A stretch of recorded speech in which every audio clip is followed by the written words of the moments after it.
smagiausia šių apartamentų savybė, kad aš nebenoriu grįžti į Vilnių. Aš noriu vėl važiuoti į pajūrį, vėl noriu važiuoti į Kunigiškes, į Palangą ir leisti laiką tose nuostabiuose apartamentuose. Atostogos, kuriuose nereikia skubėti. Ir net oras mums netrukdė atostogauti ir leisti gerai laiką. Tik mėgautis kiekvieną akimirką. Oi, kaip gera, žinokit. Rytai su kavos puodeliu, lėti pusryčiai kartu, dviračiai vietoj automobilio, važinėjome vos ne kiekvieną dieną. Jūra vos už kelių minučių, susitikdavome su draugais ir leisdavome visą dieną prie jūros. Basos kojos smėlyje, juokas, kuris gydo, kutendavomės kiekvieną rytą vos atsibūdę su gera nuotaika. Maži nuotykiai kiekvieną dieną, laipynės, medžiuose, naujos pažintys su gyvūnais, HBH ir tai viskas netoli mūsų išsirinktų apartamentų. Dar daugiau įspūdžių visai šeimai. Zoologijos sodas, kuris irgi yra netoliese, aplankėm nuostabius gyvūnus, mėgavomės tiesiog vaizdu.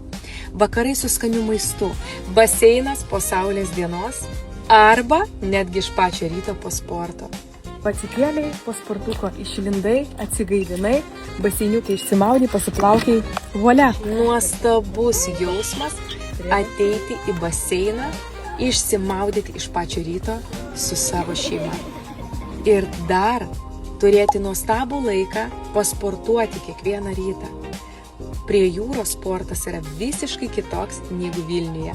Skaniausios Palangos spurgos, taip, skaniausios Palangos spurgos, kurios vertos kiekvienos burnos. Vieta, į kurią visi nori sugrįžti. Mama, man žiauriai čia patinka. Apartamentai, kurie kalba patys už save.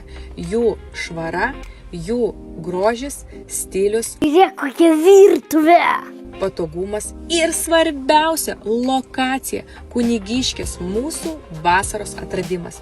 O šie apartamentai, jie turi tiek daug begalės skirtingose miestuose, ten, kur norisi sugrįžti. Viskas rezervuota, išvažiuoju pirmadienį į pajūrį. Man gana Vilnių. Palauk, aš dar pas tave sugrįšiu, bet dabar mano širdis šaukia Kunigiškės.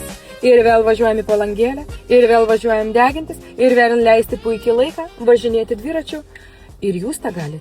Tiesiog nepramiegokite datų, kurios yra dar laisvos. Susitiksim pirmadienį Kunigiškėse.